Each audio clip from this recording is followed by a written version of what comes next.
오늘 말씀은 사울왕의 후손과 가문은 점점 쇠약해가고 반대로 다윗의 가문은 점점 강성해져 갔다라는 말씀입니다. 그렇다면 왜 다윗의 집은 흥왕해지고 또 사울의 집안은 쇠약해졌느냐? 첫 번째입니다. 포용력과 시기질투. 사울이 왕이고 다윗은 일개 장수였는데 전쟁에서 이기고 돌아오니까 이스라엘의 여인들이 창화하면서 사울이 죽인 자는 천천히요 다윗은 만만히로다 이렇게 얘기했습니다.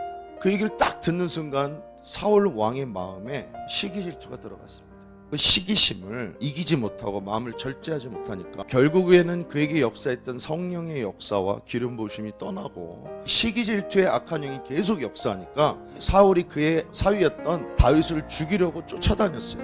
근데 반대로 다윗은 마음이 넓고 관용함이 크고 포용력이 커서 사울을 죽일 수 있는 기회가 여러 번 있었습니다.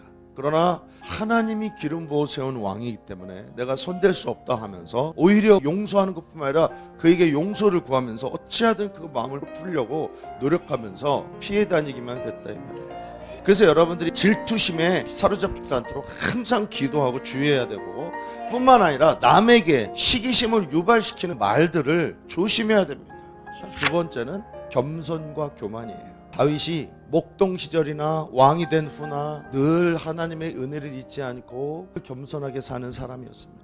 법궤를 빼앗겼다가 다시 찾아올 때는요 왕의 체면 같은 거 다 생각지도 않고 힘을 다해 막 춤추고 막 뛰었어요. 겸손함이 없으면 그 당시 최강국의 왕으로서 이런 행동을 할 수 없는 거죠. 다윗이 범죄했을 때 무명의 선지자 나단이 죄를 책망했을 때 왕의 권위로 나단을 쫓아버리거나 투옥시키지도 않았고 체면 생각해가지고 변명하거나 숨기려 들지도 않았어요. 편히 회개했습니다.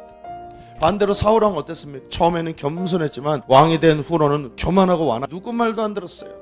다윗은 무명의 선지자 나단의 말을 듣고도 회개했는데 사울은 당시 최고의 선지자 사무엘의 간곡한 권면을 듣고도 끝까지 고집을 부리고 변명하면서 회개하지 않았어요. 세 번째입니다. 용서와 복수입니다. 다윗은 남의 잘못을 잘 용서하는 사람이었습니다. 그의 아들 압살롬이 반역해가지고 왕위를 빼앗고 아버지를 죽이려고 했던 압살롬이었지만 죽었다는 소식을 들은 다음에 내 아들 압살롬아 내가 너를 대신해서 죽었더라면 하면서 대성통곡하는 장면이 성경에 나옵니다. 압살롬이 쫓겨 도망다닐 때 시므이가 이 다윗을 막 저주했어요. 얼마든지 그를 죽일 수 있었는데 죽이지 않았어요. 용서했어요. 그리고 승리하고 돌아올 때 용서해달라고 빌 때에도 그를 넓은 마음으로 용서하고 복수하지 않았습니다.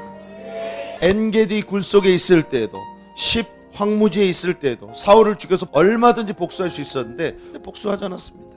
반대로 사울은 마음이 완악하고 좁아가지고 심지어는 하나님의 종인 제사장까지 죽였어요.